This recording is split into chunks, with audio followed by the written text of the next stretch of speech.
Stories shape how we see the world. Voice of Witness is an award-winning oral history nonprofit harnessing the transformative power of storytelling. We work with individuals and communities impacted by injustice, helping them document their lived experiences through oral history, telling their own stories in their own words. In an era of reductive sound bites, we need this kind of nuanced grassroots storytelling to create a more just future. Visit voiceofwitness.org/learn to get involved, check out our workshops, and download tools to support your own project. Join us in building a more connected world, one story at a time.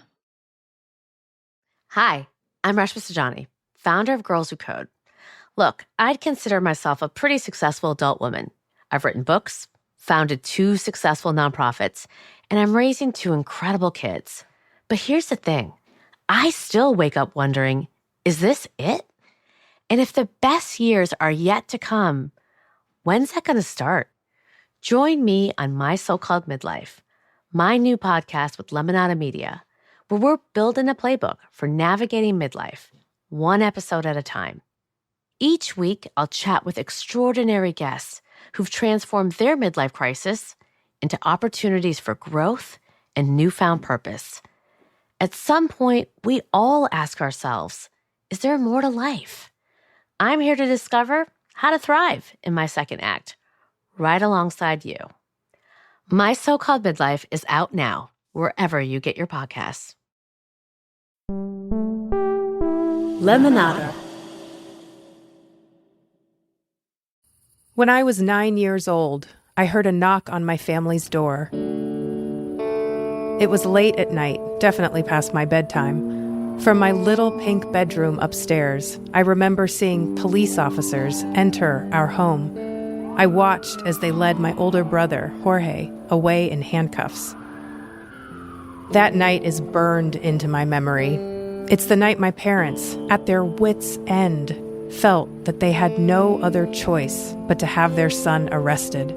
He'd been stealing and had a warrant out.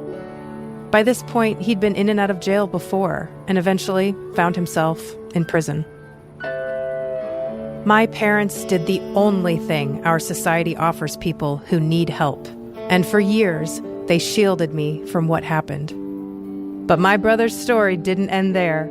Today, after a lot of hard work, he's thriving, and he gave me his blessing to share this story. He told me, "Sis, if telling it can help others and change how the justice system works, share it loud and far." Welcome to When It Clicked. I'm your host, Ana Zamora, founder and CEO of the Just Trust, an organization fighting for a criminal justice system that works better for all of us. In this series, I'm talking to people from all walks of life to ask why they're working to transform our justice system. We may come to this issue for very different reasons, but ultimately, we all want the same thing: to create safety and opportunities for all. Some of my guests have made mistakes in the past and have been to prison. Some have a family member who has been to prison, like I do. And others are driven by human rights, racial justice, faith, or economics. Whatever their reason, all are welcome at this table. Today, we're talking to Christina Dent, a proud conservative Christian from Mississippi and a leading advocate for drug policy reform in the U.S. She's the founder of End It for Good, a nonprofit that's rethinking our approach to drugs and addiction to reduce crime and empower families.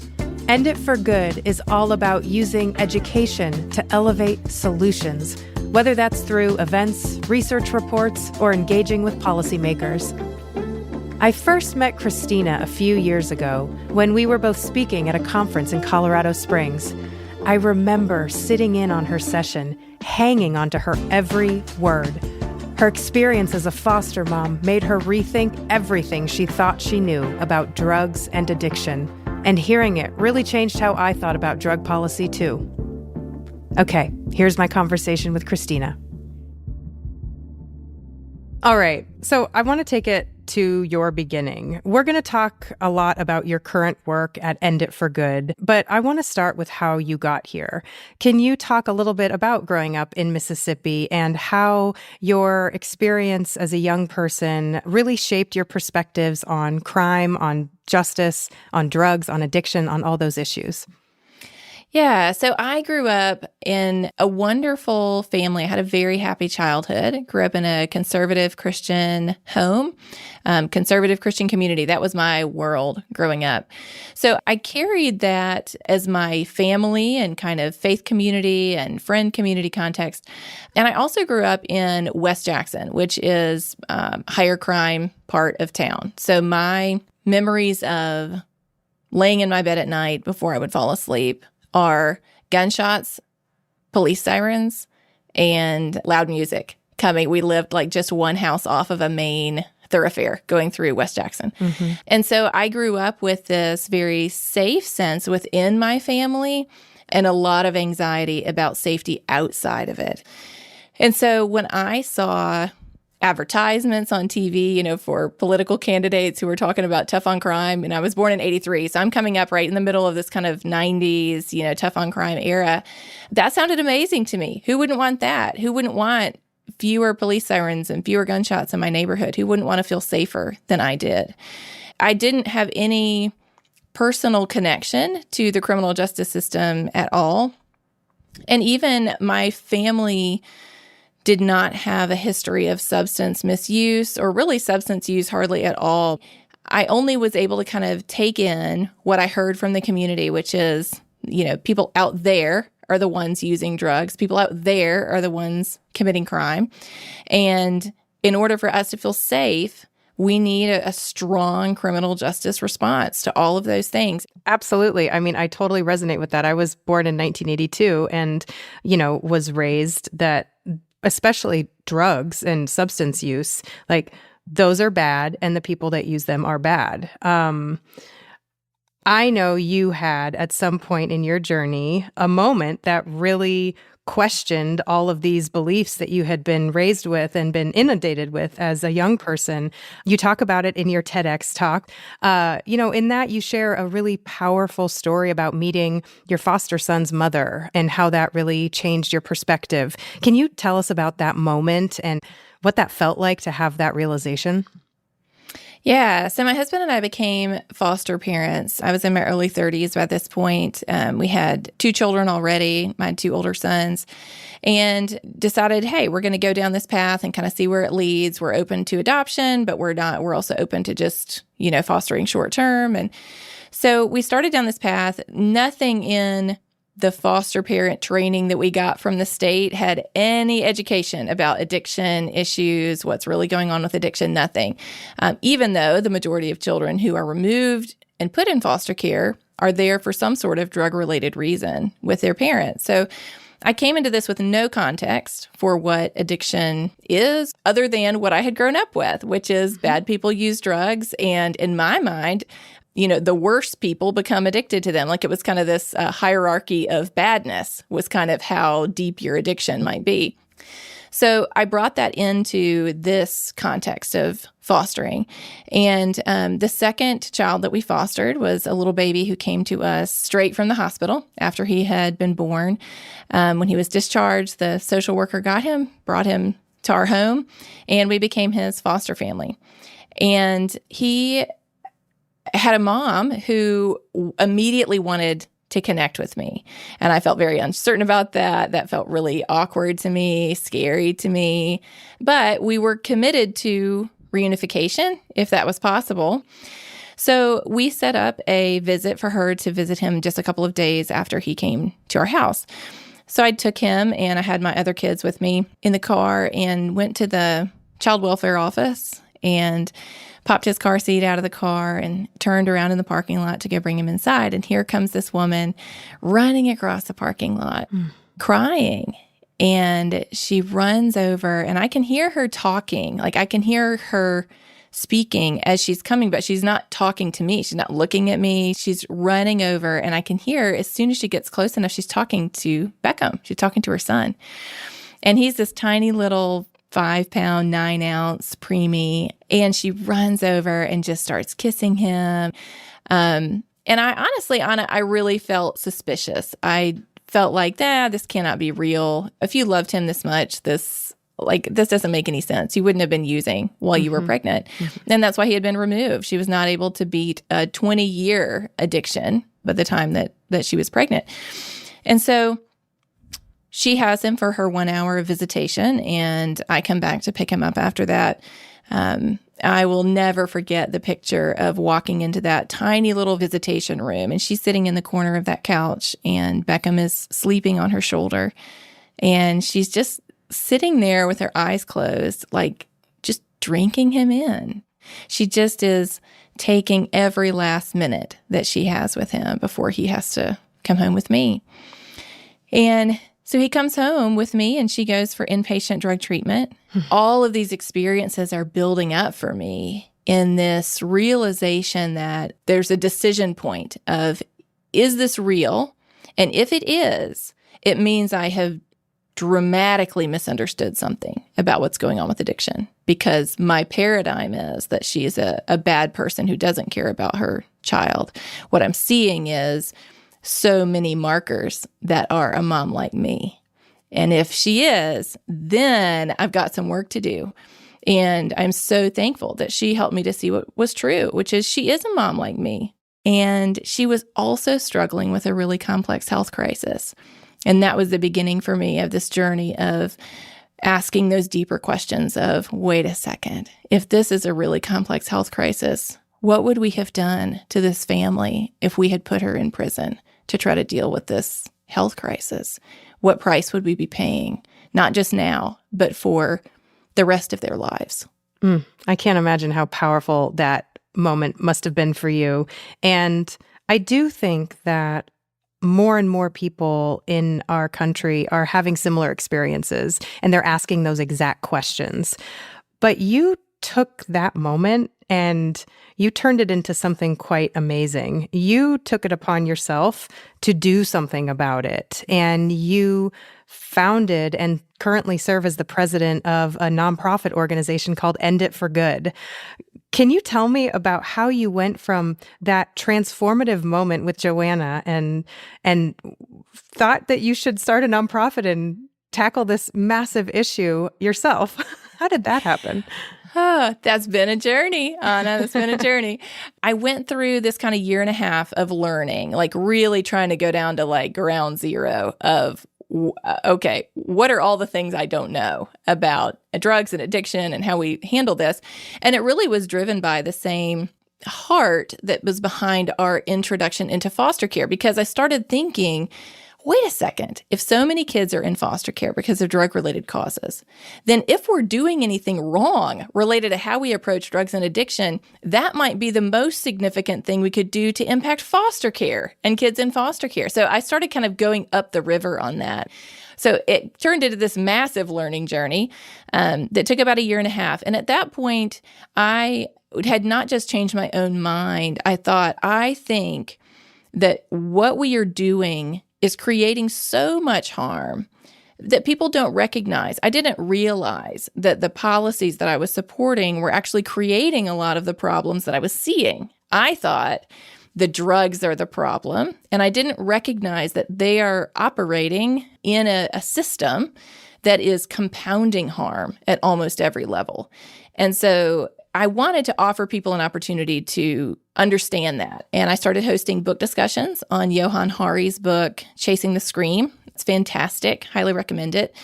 And it was really powerful. It was incredible to be in Jackson, Mississippi. We're in the heart of the Deep South with a room full of mostly conservative people, mostly people of faith, and discussing massive changes to how we approach drugs and addiction.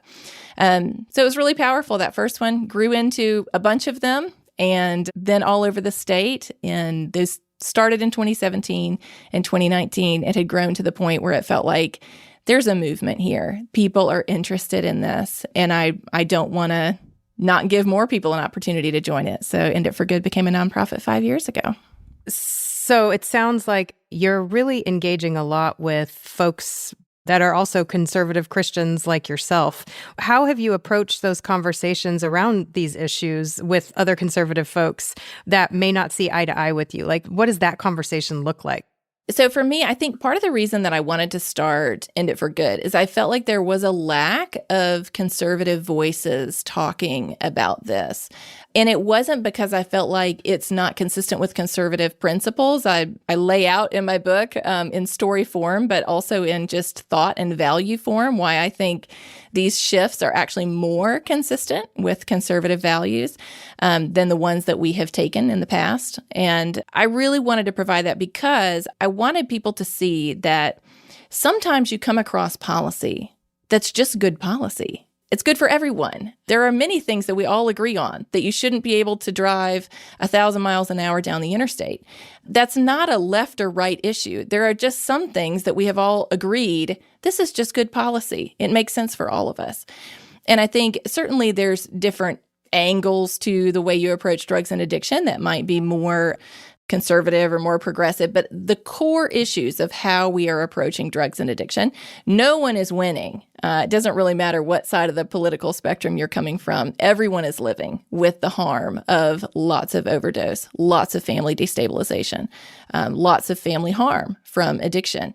And it helps all of us, whether it's personal to us or whether it's just in the community around us. It helps all of us if we get better outcomes and we have more people that are living lives that have the best opportunity to thrive.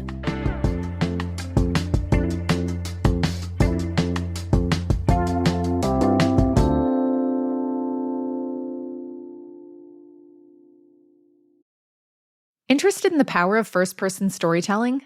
The Voice of Witness book series documents the oral histories of people directly impacted by and fighting against injustice. Each collection supports historically excluded communities to tell their own stories in their own words. The books feature a diversity of voices, including those of refugees and immigrants, incarcerated people, communities displaced from public housing, farm workers, indigenous peoples, and more. These powerful stories highlight crucial issues and expose the impacts of harmful narratives and policies, laying the groundwork to build solidarity and movements for change. Voice of Witness books are read and used by thousands of educators, organizations, and advocates across the country each year. Visit voiceofwitness.org/read to learn more, access free resources, and get involved. Want a sneak preview of hot new audiobooks? Then check out Your Next Listen, a new podcast from Lemonada Media and Simon & Schuster Audio. We've got everything: the hottest new thrillers, best-selling celebrity memoirs, and swoony romances. And these aren't tiny clips either. They're entire chapters you can listen to. Your Next Listen is out November 11th, wherever you get your podcasts. Christina, I want to kind of step out a little bit and talk about some of the current drug policy issues that you in particular have written a lot about. And I've just been kind of devouring them lately. And one theme that you are really pulling on lately that is really important to me as a woman, as a stepmother, very proud stepmother, is the hidden toll of incarcerating mothers who have substance use disorder, and just incarcerating mothers period. Can you share a little bit about some of the insights and, how some of our current drug policies in particular are affecting families, communities, and mothers? Yeah. I did some work recently, really kind of digging into that impact of women, how many women we are arresting for drug crimes, how many of those women are mothers, how many of those women are sole breadwinners in their homes. And, I think, so I'm going to put my hat back on from Christina 20 years ago and tell you what that sounds like to me when I say that. What I would have said 20 years ago is, then don't commit a crime. If you don't want to go to jail, if you want to be there for your kids, don't do anything illegal, and then it will all be solved. So if we can take a step back from that, because that's true. Yes, you can not commit a crime.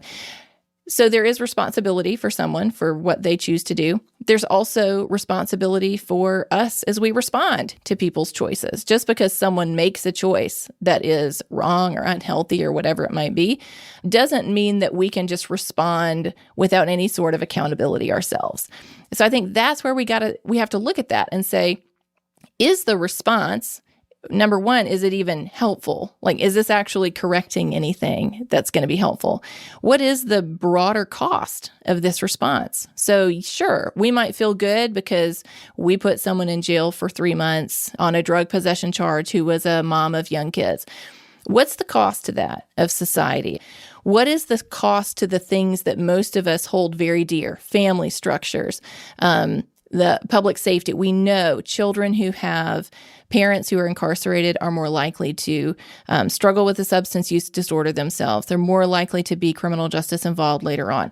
They're more likely to have trouble in school, all of these different kinds of things. It's not because they're bad kids. I want to pause for a second here to say that what Christina's saying is spot on. I think there's this false idea that we have to hold people with substance use disorders accountable through punishment, like incarceration. And I saw that firsthand with my brother's experience.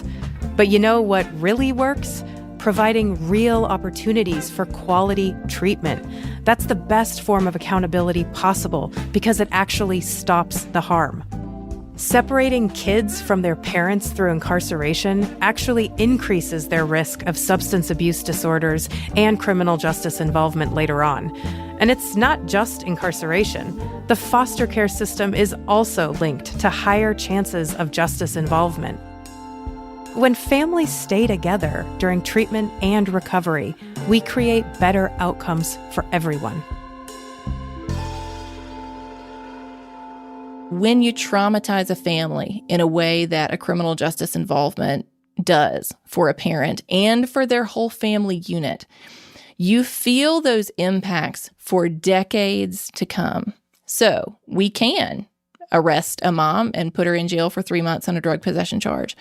But we're going to pay the price for that for years and years to come. And we're going to continue to feel that down through generations until we can begin to address the core issue in a way that is actually helpful instead of just a way that makes us maybe feel good. It might help us feel like we are, keeping everyone, we made a point. She knows she shouldn't have done that. Well, but what's the cost? And are we willing to continue living with this level of cost to society? And what's the outcome? So let's say we put a mother who has a substance use disorder and was caught with drugs for personal use. Let's say we put her in jail for a couple of months. Yes, there's a massive cost to her child and so many other consequences as you have talked about. But then what? So then she's in jail for a couple of months. Then what happens? There's no good outcome with that as an intervention. I also just want to kind of rattle off some things that you have mentioned in some of your writings that I think a lot of people don't know related to women and incarceration. Number one, women are the fastest growing segment of the incarcerated population, growing more than 500% between 1980 and 2020. 500%. Another one that really gets me is, America incarcerates more women per capita than any other country in the world. And then finally, children whose mothers have been incarcerated are at much higher risk of behavioral health issues, mental health issues, and of course, being incarcerated at some point in their life themselves, not to mention the development of substance use disorder. So these are just some things that I wish more people knew because I think it will help people, again, move past that fear and have realizations and dig into the information in the way that you have. Yeah. And I want to say one thing about that real quick because there might be somebody listening that goes, yeah, but it's probably like saving her children from her because she was probably an unsafe mother. And so it's a good thing that we sort of protected her children from her. You can protect children from unsafe behavior without arresting that parent. That's what the foster care system is for. So if there is abuse or neglect happening, the foster care system can come in and remove a child if there's evidence of that. But part of the cultural messaging has been that everyone using drugs is out of control, abusive, can't be trusted. It's just crazy town for everyone all the time.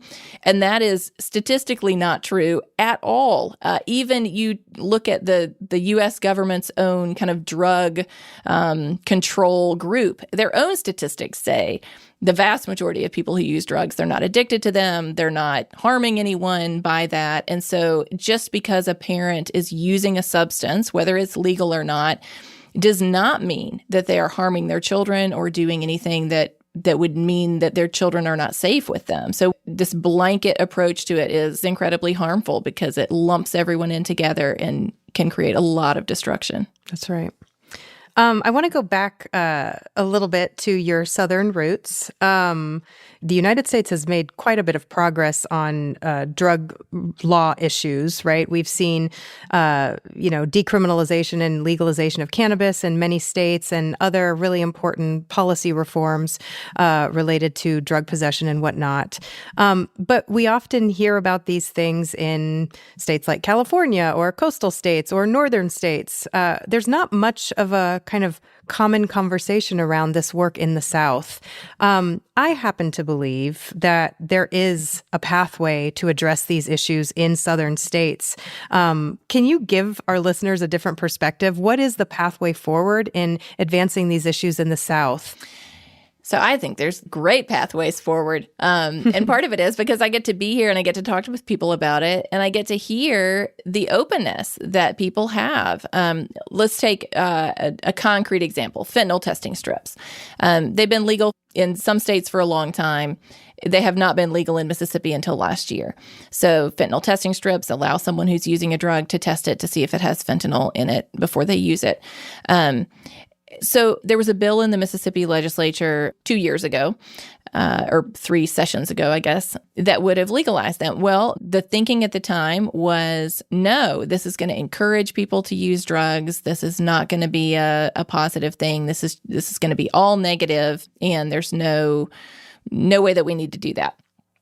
And last year, a bill came up. And there was a lot of work done and a lot of advocacy, in part by law enforcement. In Mississippi, there was a police chief in one of our college towns that said, we need these. We're already giving them out, and we're already, not prosecuting people for possessing them, even though they could be considered drug paraphernalia, because we don't want people to die from overdoses that could have been prevented.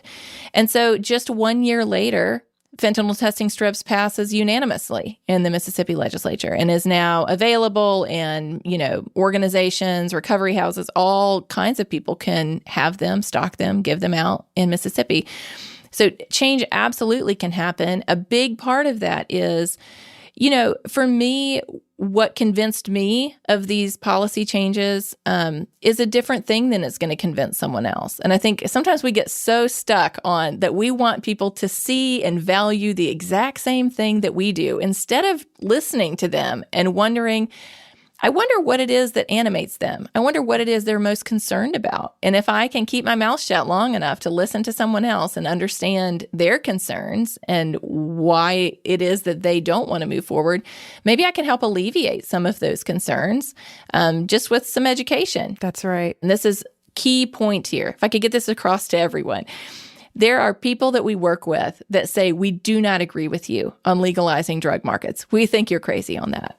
But we think you're not crazy on some of this other stuff related to, fentanyl testing strips or how we approach addiction or that. And so we can work with you there. And it turns out some of the places where we do agree will save people's lives and help people get into treatment, help people get their children back and lead productive, healthy lives. Like, that is where we need to come together. We focus so much on all the things, to your point, that we disagree on, but there's so much good work to do when we focus on meeting people where they're at and coming together on the things that we do.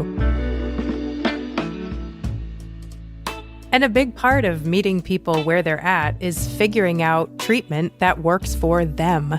That's the thing about treatment that works. It's not one size fits all. What works for one person might not work for another. Plus, we know that the most successful programs are evidence-based and culturally appropriate. Think about it. If we push people into low-quality treatment, and blame them when they don't succeed, what are we really accomplishing? Real recovery requires the right program and a willingness to do the work. That's when accountability can really happen.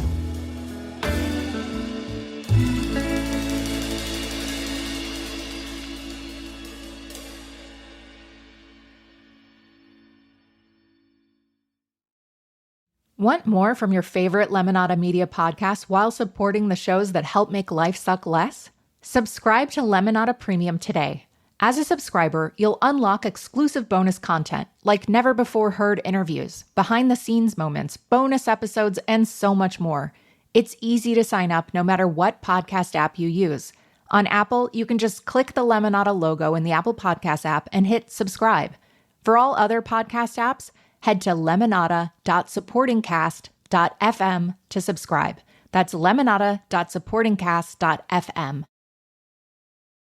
Hi, I'm Emily Deschanel. And I'm Carla Gallo, and we're excited to tell you about Boneheads, our new Bones rewatch podcast. I played Dr. Temperance Brennan. And I played Daisy Wick, and we are going to watch from the very beginning. We're going to watch the episodes. We're going to reminisce. We're going to laugh. We're going to cry. We're going to tell behind-the-scenes stories. We're going to go on tangents. A lot of tangents. So whether you're a seasoned Bones fanatic or a newcomer looking to dip your toes into the wild world of forensic anthropology, this show is for you. Boneheads from Lemonada Media is out now wherever you get your podcasts.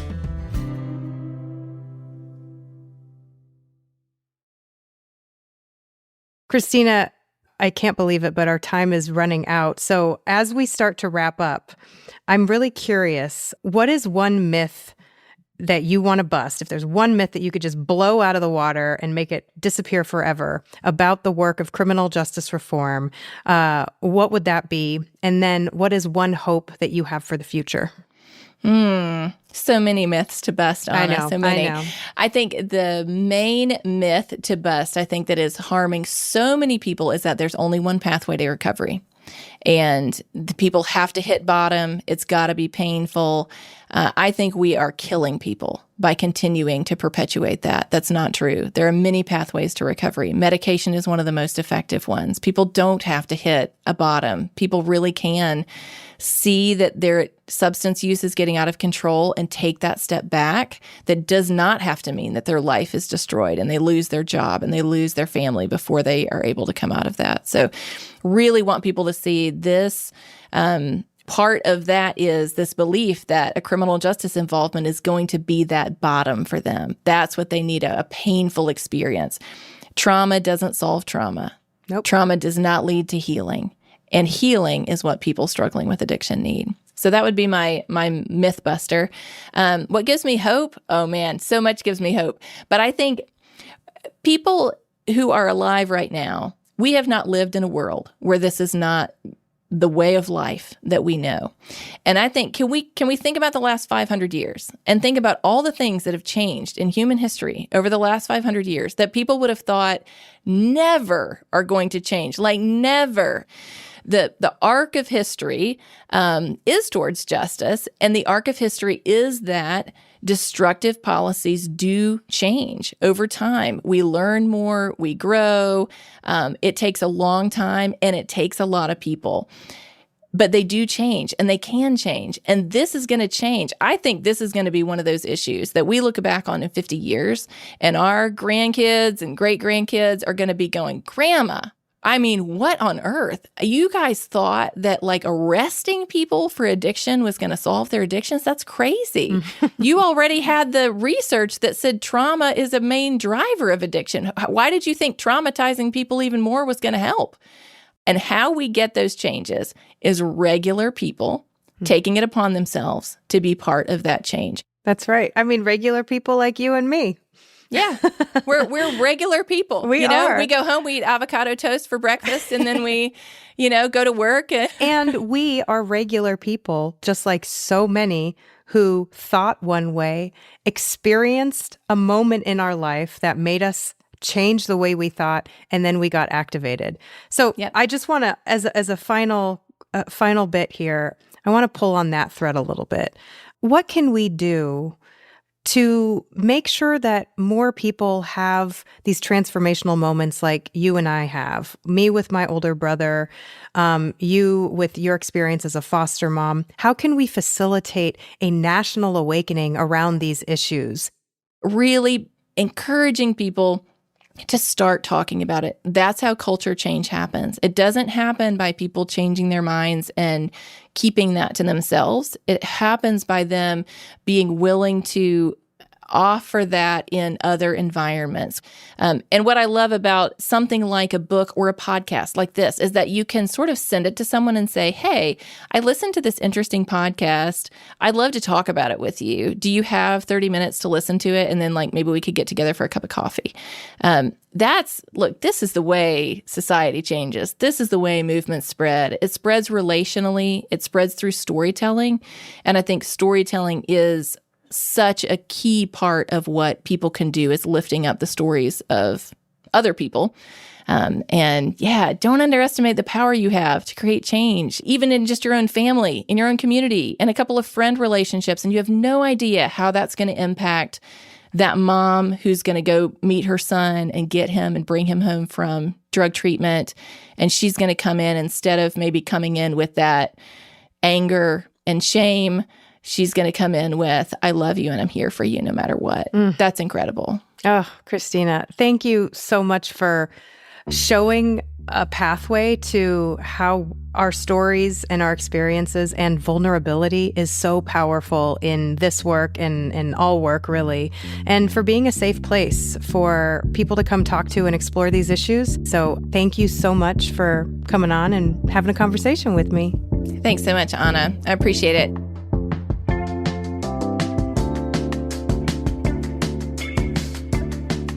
Thanks for listening to When It Clicked. To learn more about Christina's story, check out her book, Curious, a foster mom's discovery of an unexpected solution to drugs and addiction. You can find out more about End It for Good at enditforgood.com. When It Clicked is a production of Lemonada Media and the Just Trust. I'm your host, Ana Zamora. Hannah Boomershine is our producer. Muna Danish is our senior producer. Ivan Karayev is our audio engineer, with additional engineering support from Johnny Vince Evans. Music is from APM. Jackie Danziger is our VP of Partnerships and Production. Executive producers are Jessica Cordova-Kramer and Stephanie Whittles-Wax. Follow When It Clicked wherever you get your podcasts, or listen ad-free on Amazon Music with your Prime membership.